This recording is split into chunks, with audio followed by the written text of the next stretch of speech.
Guys, Isabel, wait, direction, dude. Today we're gonna watch something different, something full of facts and mysteries.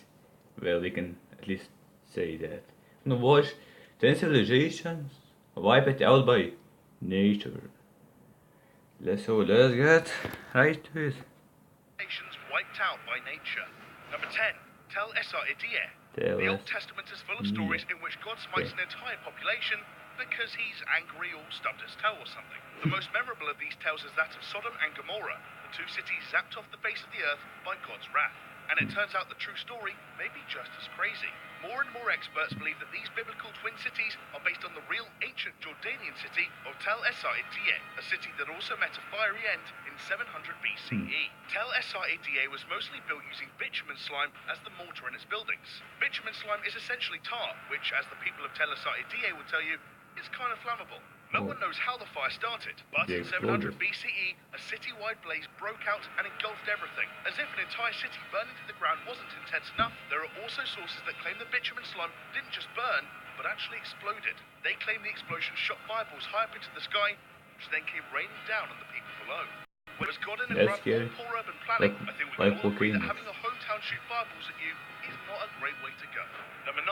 Thonis Heracleon. We all know that Mother Nature periodically decides to over an entire city. Hell, Roland Emmerich has practically built his entire career around that fact. But when a city is so completely destroyed that no one remembers that it even existed, you know something crazy went down. The ancient Egyptian port city of Thonis Heracleon was located on the banks of the Mediterranean and served as a vital trade route between Alexandria and Egypt. The city was built over the water, and the boats were the only means of transportation around it. Basically, it was Venice for the pyramid generation. Despite looking cool, building a city's foundations on muddy riverbanks isn't massively safe.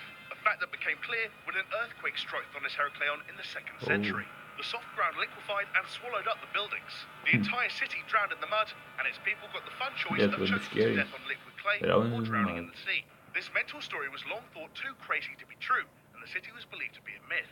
That is, until it was discovered underwater by RAF pilots in 1933. Excavation projects have been underway ever since, and most of the city appears to be in remarkably good condition. We're not so sure the same can be said for the people.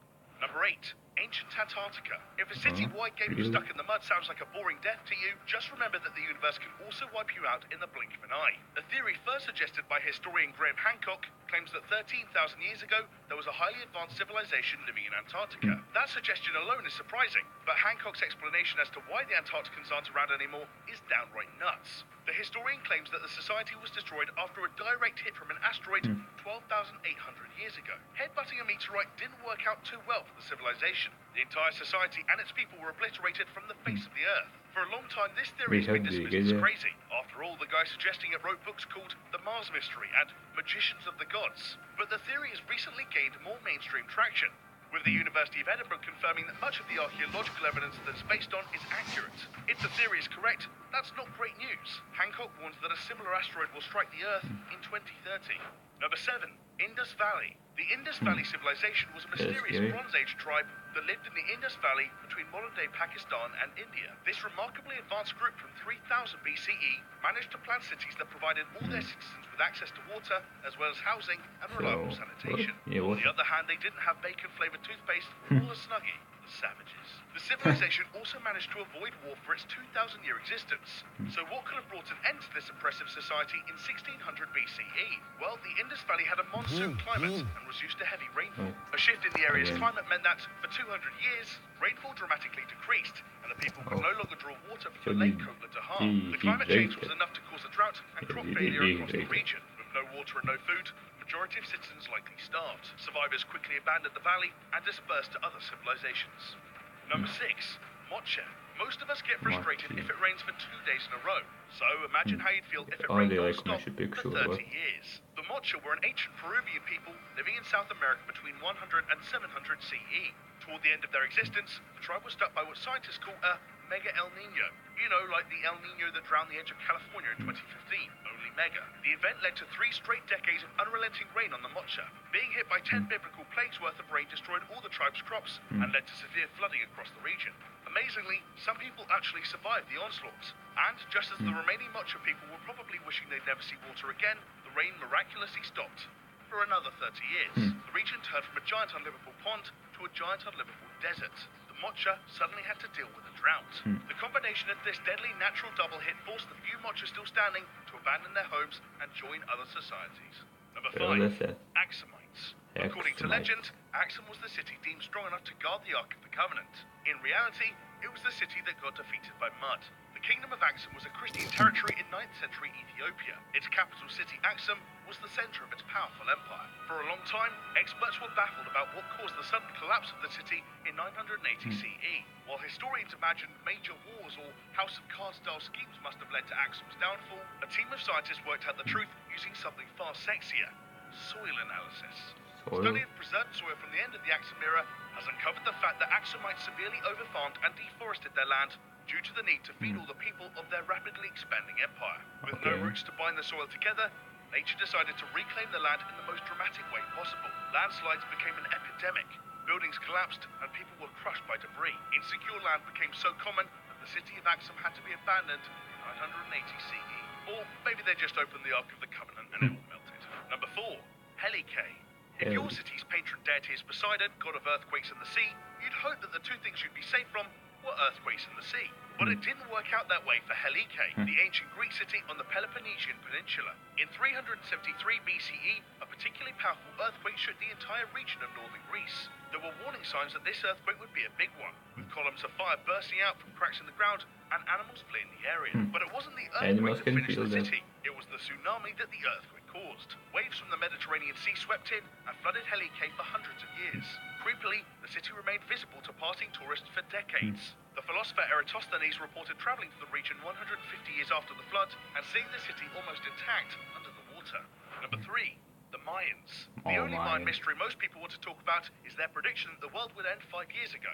But while your crazy uncle is still being laughed at for spending 2012 sobbing and eating canned beans in a bunker, a real Mayan mystery continues. Namely, what caused the Mayans to die out in the first place? Although no one knows for certain what polished off the South American civilization in 1000 CE, researchers have recently suggested an unlikely culprit: mild weather. You see, the Yucatan Peninsula that the Mayans inhabited was an extremely delicate ecosystem, one that required rainforest levels of rain to continue functioning. It only took a slight reduction in rainfall to cause a significant number of crops to shrink or fail, initiating a food shortage across the society. A busy schedule of human sacrifice and playing football with people's skulls meant the Mayans burned off plenty of energy, and without the food needed to support them, they either starved or fled for different lands.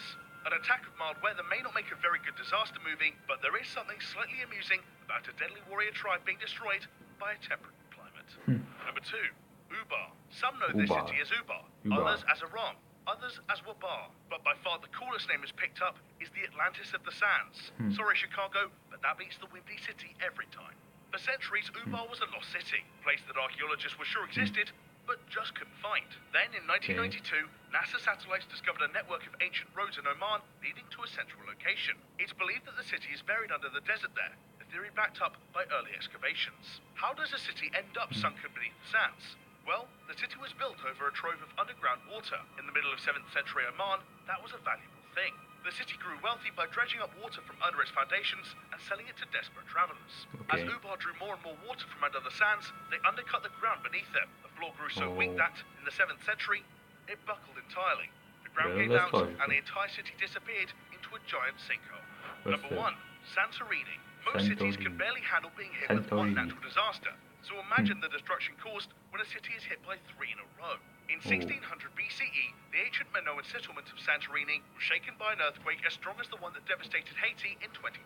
The city's more primitive buildings were instantly shaken to the ground, and scores of people died. That was round 1. The force of the earthquake also caused a 10-meter-high tsunami to come crashing into Santorini. These disasters crippled the Minoans, but didn't finish them off.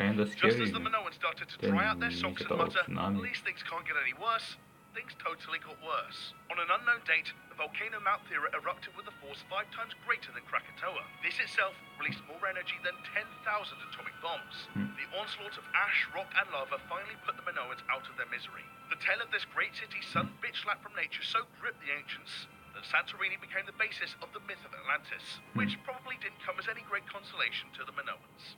So that was 10 civilizations wiped out by nature. Which society-ending disaster shocked you the most? Are there any city-destroying events we should have included? Let us... Now, Thank you for watching. But if you ask me, some civilization was only cities, like there was Greece city and all. But either way, you know what to do.